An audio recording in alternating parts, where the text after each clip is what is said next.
পৃথিবী থেকে প্রায় ৪০০ কিলোমিটার ওপরের কক্ষপথ থেকে তোলা এক বিস্ময়কর ছবিতে জ্বলজ্বল করছে পবিত্র মক্কা নগরী। নাসার নভোচারীর ক্যামেরায় ধারণ করা দিব্য আলোর এই দৃশ্য দেখে মুগ্ধ নেটিজেনরা। শহরের কেন্দ্রে সাদা রঙের উজ্জ্বল আলোর বিন্দু পুরো অন্ধকার ভেদ করে যা আলো ছড়াচ্ছে মহাকাশে। এটি ইসলাম ধর্মের সবচেয়ে পবিত্র স্থান কাবা শরীফ। নাসার সাবেক নভোচারী ও অভিজ্ঞ অ্যাস্ট্রোফটোগ্রাফার ডন পেটিটের তোলা চমৎকার এই ছবিটি গেল কয়েকদিন ধরেই আলোড়ন সৃষ্টি করেছে সামাজিক যোগাযোগ মাধ্যমে। পৃথিবী থেকে প্রায় ৪০০ কিলোমিটার উচ্চতায় আন্তর্জাতিক মহাকাশ স্টেশন থেকে গেল সপ্তাহে ছবিটি তোলা হয়, যাতে মক্কা নগরীর বিস্তৃত জনবসতি ও পাহাড়ি উপত্যকার প্রাকৃতিক গঠন ফুটে উঠেছে। তবে সবচেয়ে আকর্ষণীয় হল মসজিদুল হারাম ও তার কেন্দ্রস্থলে অবস্থিত কাবা শরীফের ঔজ্জ্বল্য।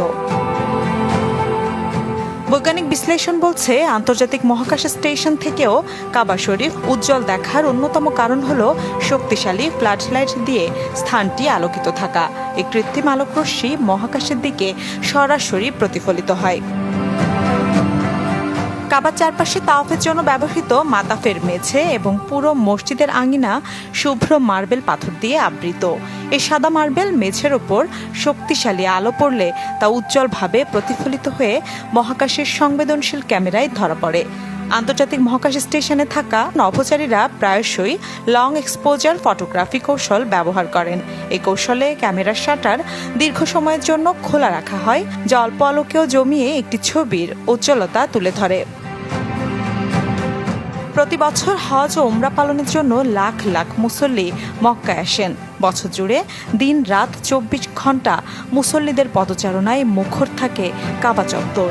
নিরাপত্তা ও মুসল্লিদের সুবিধার্থে প্রতিদিন সন্ধ্যার পর থেকে ভোরবেলা পর্যন্ত সোডিয়াম আলোয় কাবা চত্বরকে উজ্জ্বল রাখা হয়, যা মহাকাশ থেকেও এর দৃশ্যমানতার অন্যতম কারণ। পেটিট ছবিটি তুলেছিলেন যখন ঘন্টায় ২৮০০ কিলোমিটার গতিতে ছোটা আইএসএস আরব উপদ্বীপ অতিক্রম করছিল। মিলা খন্দকার, চ্যানেল 24।